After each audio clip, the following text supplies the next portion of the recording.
2000년대 충격적인 퇴폐 영업 방식으로 서울 일대에서 수천억을 해먹은 룸사롱의 황제 이경백이란 자를 알고 계십니까?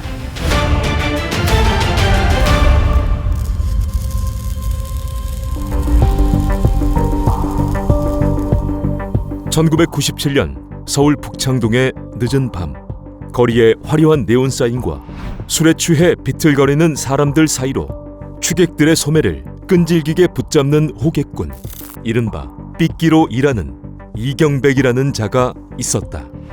당시 20대 후반이던 이경백, 그는 거리에서 호객행위를 하며 어떤 손님이 돈을 잘 쓰는지, 진상 처리는 어떻게 하는지, 업주들이 단속 나온 경찰을 어떻게 구워 삼는지 등을 보았고, 취객들에게 욕설을 듣는 것이 일상이었지만 그는 그렇게 자연스레 유흥업계의 생리를 밑바닥에서부터 익혀갔다.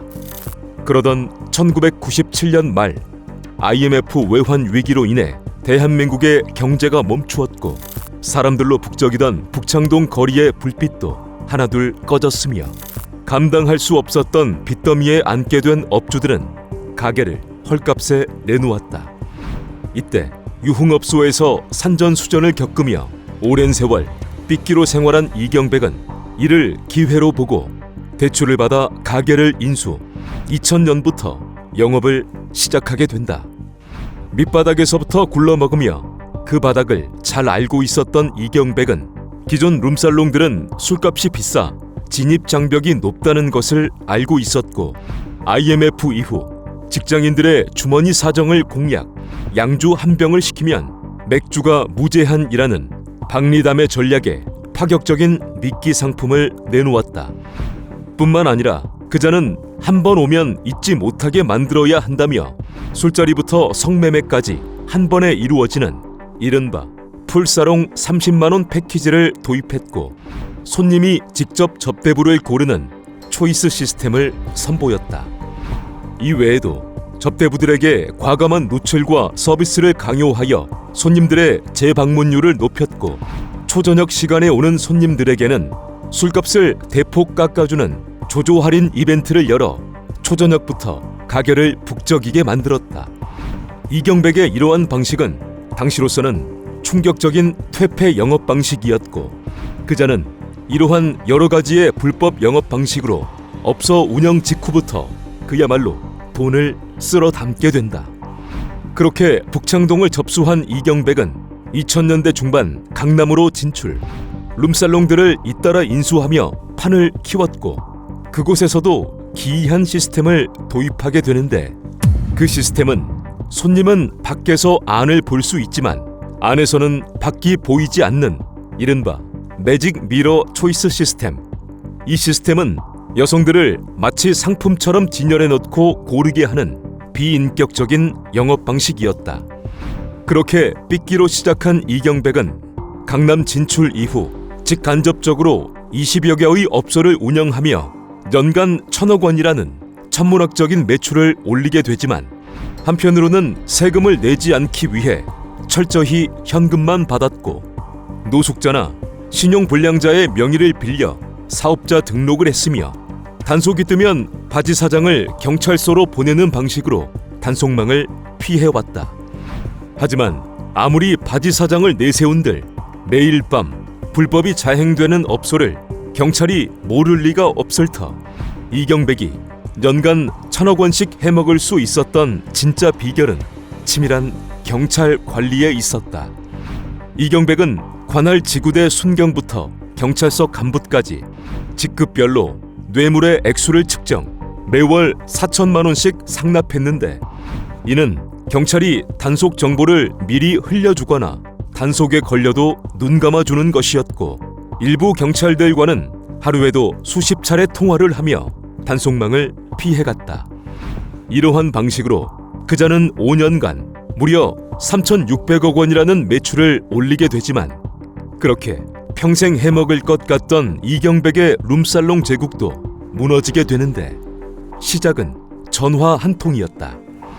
2010년 2월 경찰에게 18살 딸 김양이 집을 나간 이후 몇 달째 소식이 없다는 신고 전화가 걸려왔고, 이에 수사팀은 김양의 휴대전화 통화 내역을 추적.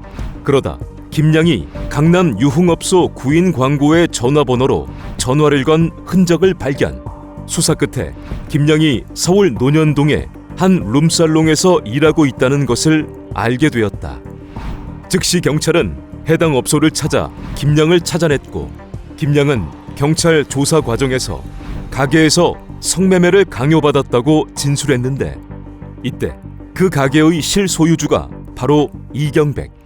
경찰은 강남 유흥주점 운영 중 미성년자 고용, 유사 성행위 강요, 42억 원대 세금 포탈 혐의로 2010년 7월 이경백을 구속 기소했다.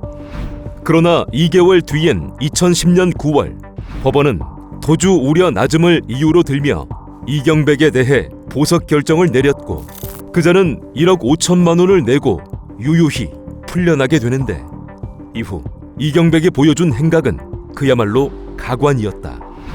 그자는 재판에도 출석치 않았고, 이에 검찰은 이경백에 대해 출국 금지 조치와 지명수배까지 내렸지만 이 씨의 행적이 묘연했는데, 도망다닌 줄 알았던 이경백은 자신이 운영하는 업소 마담의 집에서 거주하며 여전히 바지 사장을 내세워 역삼동과 서초동에서는 룸살롱을, 북창동에서는 방석집을 운영하고 있었다. 그리고 심지어 밤 11시부터 2시간씩은 직접 대포폰으로 예약 손님을 받아 응대했고, 주변에는 자신의 지명수배가 풀렸다, 경찰에게 붙잡히면서 돈을 많이 잃었으니 다시 원상복구시켜야 한다며 말하고 다녔었다. 그렇게 1년 가까이 도망다닌 2011년 7월의 어느 날 밤, 청담동의 한 보리밥집에서 밥을 먹던 이경백은 신고를 받은 경찰에게 다시 붙잡혀 구속되었고, 2011년 말 1심 재판, 이경백은 징역 3년 6개월과 벌금 30억 원을 선고받았다. 그런데 이때 이경백은 혼자 죽을 수 없었는지 자신이 장사를 하던 중 단속 사전 통보와 단속 무마, 그리고 경쟁업소 견제 등을 대가로 경찰에게 월 4천만 원을 상납했다며 폭로했고, 이 소식이 언론에 전해졌다. 이 소식이 전해지며 당시 경찰청장은 대국민 사과까지 하게 되고, 경찰청장이 대국민 사과까지 했으니 이후 경찰 조직 내에서는 당연스레 대대적인 자체 감찰이 진행되었다. 이경백의 휴대폰을 압수하여 수사를 이어간 결과 경찰은 이경백과 자주 연락을 주고받은 66명을 적발해 징계를 내렸고, 논현지구대, 서울지방청 여성청소년계, 동대문경찰서, 강남경찰서 등에서 근무하는 18명이 직접적으로 이경백에게 돈을 받은 혐의로 구속되었다. 그렇다면 이경백에 대한 재판부의 판단은 어땠을까? 2012년 7월 열린 2심 재판, 재판부는 징역 3년 6개월과 벌금 30억 원을 선고한 1심과 달리 징역 3년에 집행유예 5년, 벌금 5억 5천만 원, 사회봉사 300시간을 선고했다. 그렇게 이경백은 집행유예로 풀려났고, 이후에는 불법 도박장을 열었다는 소식만 전해졌으며, 시간이 많이 지난 2026년인 현재 이경백은 어디선가 잘 살아가고 있을 것이다.